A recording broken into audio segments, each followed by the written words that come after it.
श्रीराम जय राम जय जय राम। हेतू शुद्ध ठेवावा। मनुष्याने शुद्ध हेतू ठेवण्याचा प्रयत्न करावा। हेतू शुद्ध असला की स्वाभाविकच कृती त्याला अनुरूप होऊ लागते आणि प्रगतीला मदत होते। हेतू हा विहिरीत असणाऱ्या झऱ्याप्रमाणे आहे। झरा गोड पाण्याचा असला म्हणजे विहिरीचे पाणी स्वाभाविकच गोड असते। म्हणून हेतू शुद्ध ठेवण्याची दक्षता घ्यावी आणि त्याकरिता रामाची प्रार्थना करावी।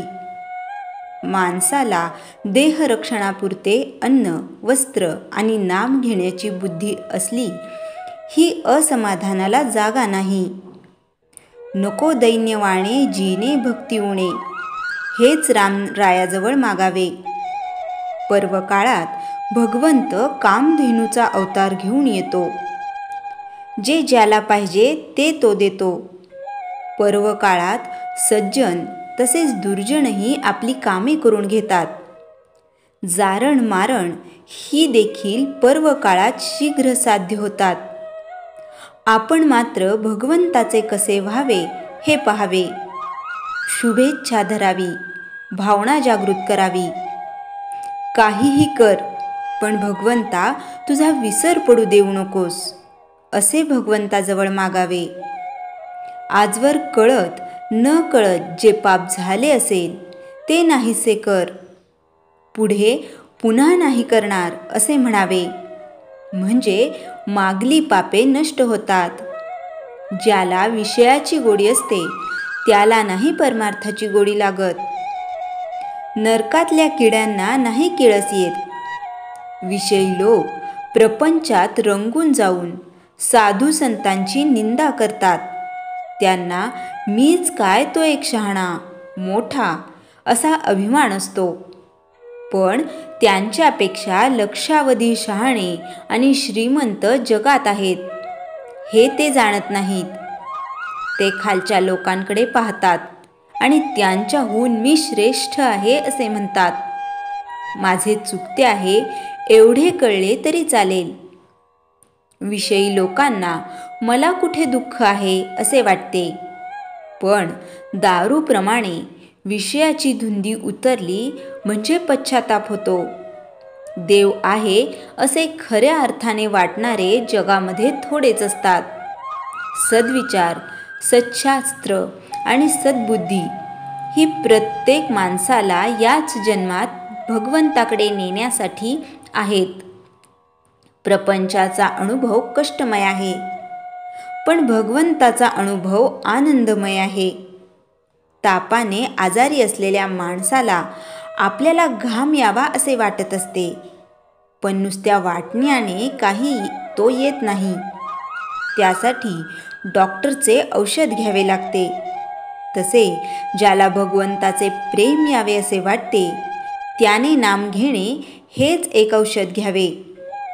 भगवंताचे प्रेम एकदा चिकटले की त्याच्या आड दुसरे काही येत नाही। खाणीतल्या दगडामध्ये जसे सोने असते तसा आपल्यामध्ये परमात्मा आहे। दगडातली माती अनेक चाळण्यांनी आणि यंत्रांनी काढून टाकतात आणि नंतर सोने हाती लागते। त्याचप्रमाणे अनेक वासना नष्ट झाल्यानंतर परमात्मा आपल्या हाती लागतो। आपण मीपणाने मेल्यानंतर शेवटी परमात्मा प्रकट होतो। श्रीराम जय राम जय जय राम। चैतन्यवाणी। शुद्ध असावे आचरण, तसेच असावे अंतःकरण। त्यात भगवंताचे स्मरण हेच प्रपंच सुखी करण्याचे साधन। श्रीराम जय राम जय जय राम। श्री मनाचे श्लोक 36 निरूपण। सदा सर्वदा देव सानिध्य आहे, कृपाळूपणे अल्पधारिष्ट्य पाहे। सुखानंद आनंद कैवल्यदानी, नुपेक्षी कदा रामदासाभिमानी। अनन्यता साधली की परमेश्वर आपले रक्षण करतो हा विश्वास जरी आला तरी उत्कट भक्ती साधण्यासाठी साधना करावी लागते आणि साधनेसाठी हा देव आहे तरी कोठे हा प्रश्न साधकाला पडू शकतो. त्याचे उत्तर समर्थ इथे देत आहेत. देव अखंड जवळ आहे. परमेश्वर सर्व व्यापक आहे आणि तो सदा सर्वदा प्रत्येकाच्या जवळ आहेच. पण मनुष्य त्याला देहाबाहेरच शोधत राहतो. तो जवळ असूनही सापडत नाही. बहुकाळ गेला देवासी धुंडिता, देव पाहो जाता जवळीच. तो जवळ आहेच तर मग संकटे का येतात, मला दुःखे यातना का होतात, अशी दुसरी शंका भक्तास येऊन तो विचलित होऊ नये म्हणून समर्थ तेही अल्पधारिष्ट्य पाहे मध्ये स्पष्ट करीतात.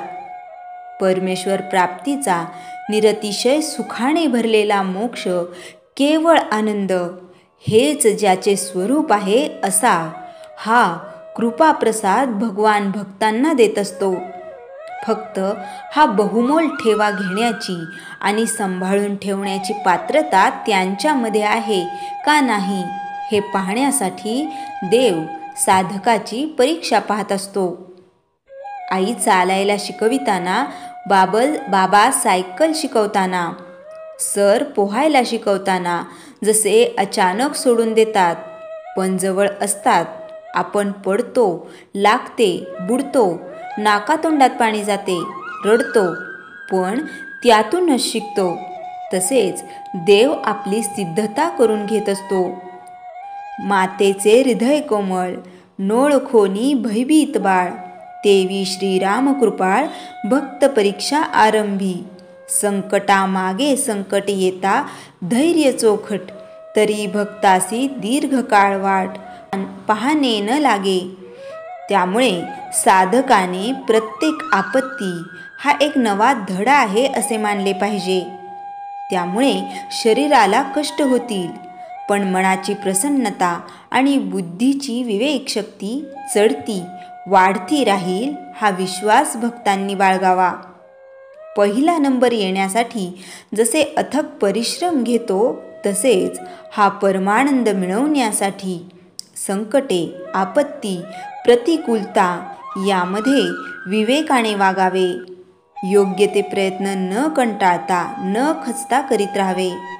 संतुष्ट होऊन देव नक्कीच कृपा करतो. जय जय रघुवीर समर्थ. भक्ताचा सर्व भार शिरावर घेणारे श्रीराम असताना माणसाने संशय का ठेवावा. श्रीरामाच्या ठिकाणी उपेक्षा नाही. जशी आई आपल्या मुलाची उपेक्षा करत नाही, त्याच्या अपेक्षा पूर्ण करण्याचा प्रयत्न करते.